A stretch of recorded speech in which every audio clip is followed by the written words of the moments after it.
Tony Bloom has got to be noticing the hand frequency of Mark Goodwin. None of those, oh, well, actually, this last hand shown down, but the ace-jack and the 2 queens and the king-jack, the hands previous, all pots taken without any information given. You're going to go to Australia this year, Tony? Still won 2,000. I'm going. And, Here's the tournament's pretty easy. Any clown can win. And we've been there with a pocket pair for Achilles, and Tim has a decision to make. No. Pass. Pass. You know, Roland DeWolf is perched on the edge of the table there, just watching everything. He's a good watcher, isn't he? Observation, a quality not much talked about, you know, as a quality that's necessary. But look at this now, 5, 6, 7, 3 5s for Achilles Kalakis. Yeah, this pot 3-way, and everybody's hit something. Straight draw for Bloom with 2 ways. Pair and straight draw for Goodwin, and of course the set for Kalakis. How does he want to play this with those straightening cards on board? Well, you know, I would check and hope that somebody around behind me bets so I could put some heat on this pot, because this is a very dangerous flop. Yeah, well, he's checked. I mean, it's given a free card, really. And interestingly enough, it's really made Tony 6,000. think he has the best hand, because Tony has now hit top pair with the 10s. So do you think Achilles will be raising here? Most certainly he'll raise, and it's going to put Tony Bloom in a very tough spot once again, because he has the open-ended straight for backup. With another 10. Raise 10,000. He does exactly that. Good call, Jesse May. Adds another 10,000 to the pot.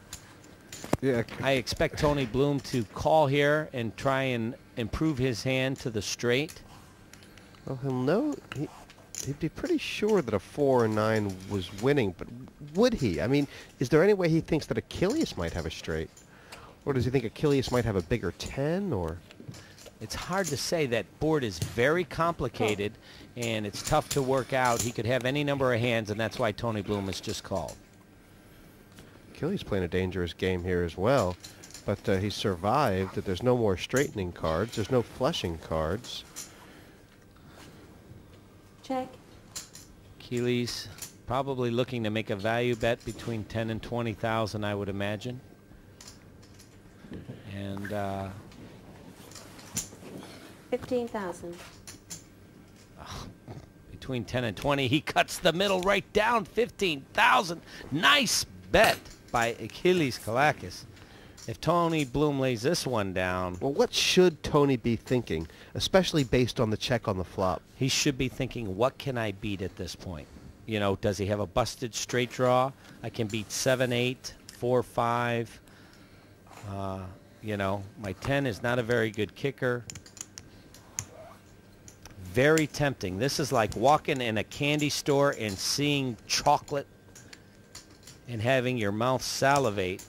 And it's very tough to walk out of that store with nothing in your pocket. Kalakis has waited this well to get paid off. It looks like it's right on that border. It just really perfect. Is. It really is. It's just a matter. He's up against one of the great decision makers of our time, though. And 15,000 is a pretty big percentage of Bloom's chips right now, isn't it? It certainly is. Tony Bloom starting this hand with about 80,000. So 15,000, well, almost 20% of his stack. And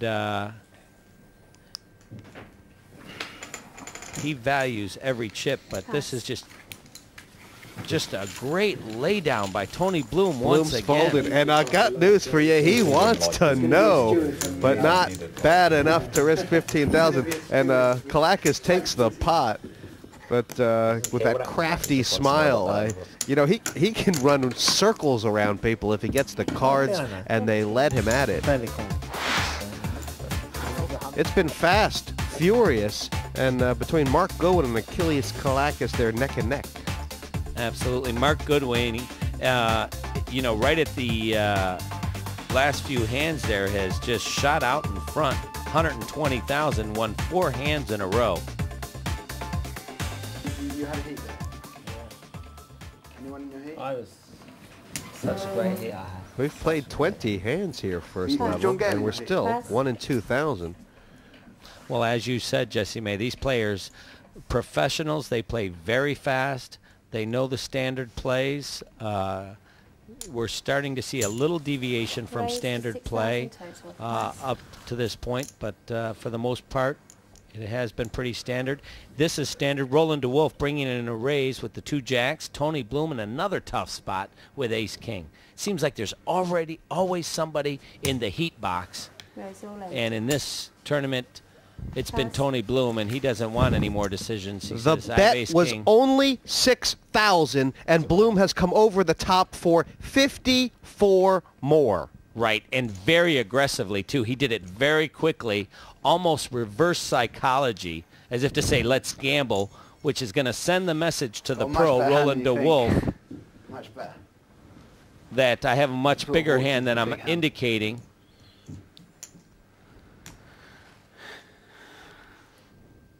Kind of take me through the thought process where Tony Bloom would make an overraise of that size. Well, he is also, there's multiple things going on, so it's really difficult to explain. Right now, he is sending all kinds of messages to Roland DeWolf, a lot through body language, his quick action before the flop, which is adding to Roland DeWolf's No, confusion. I shouldn't really.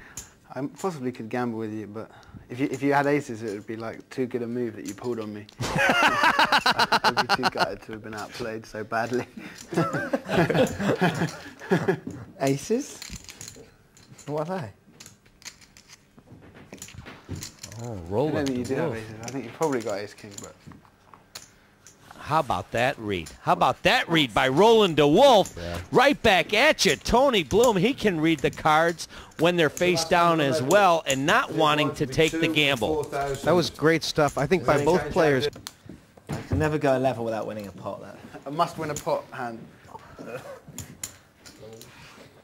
it's nice and easy. You must win a pot or go home early. Nothing wrong with going home early. Well, luck exists in poker, and that's what makes it such a great game, that anyone can beat anyone else. The shorter the game, the more the luck element. So in a satellite like today, where it's going to take just a few hours and 6 goes to 1, luck is the main part. But overall, poker is just a game of skill. You just have to play the hours to get that skill.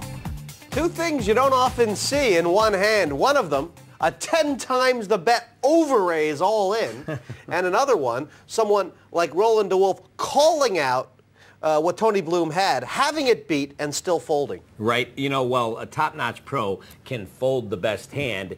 Interest is, I can lose the battle and still win the war, and that was Roland DeWolf's approach in that hand. Yeah, and nice to see how both players managed to diffuse what in 99% of the cases would have been an all-in matchup and a straight gamble. Right. Both of them still in, neither one losing too many chips. Well, this is top-notch play, just as we expected. Players playing above the rim, making great laydowns in tough situations. We saw it with Tony Bloom, now with Roland DeWolf. It'll be interesting to see, as the blinds increase and the pressure increases, who can maintain that discipline and patience and continue to make the great laydowns. After watching the dynamics at the table, who is the player you're most interested in right now to see how they handle the next level? Mark Goodwin. Will he get happy chips as he has this lead and give it away? Will he tighten up and continue to make good decisions and proper bets? Yeah, Goodwin's been in just about every flop. Will he bleed or lead? Let's see. I've seen the American one. I've seen almost all of them. Some of the people play so bad. Some of the people you think would be good, but they're not no limit hold'em cash players. You know, they play in that, a lot of them play like 4,000, 8,000 limit game. Big bet poker's different. Call. Pass. Pass. Jeez, Bloom is off to the races here, limping in with the 4-5 suited. This is the 4th hand in a row that he's entered, and Flanders with an opportunity to No raise, no raise. put some pain down, but neither player charging a limper's tax. DeWolf with the same hand in the big blind. Very interesting conservative play by both Flanders and DeWolf. Checking king-queen. I'm sure we're going to get some action here, though, as Tony Bloom has flopped an open and straight. Both players in the blind with top pair. Talk about fireworks. And what is... Flanders is going to check raise here. What is...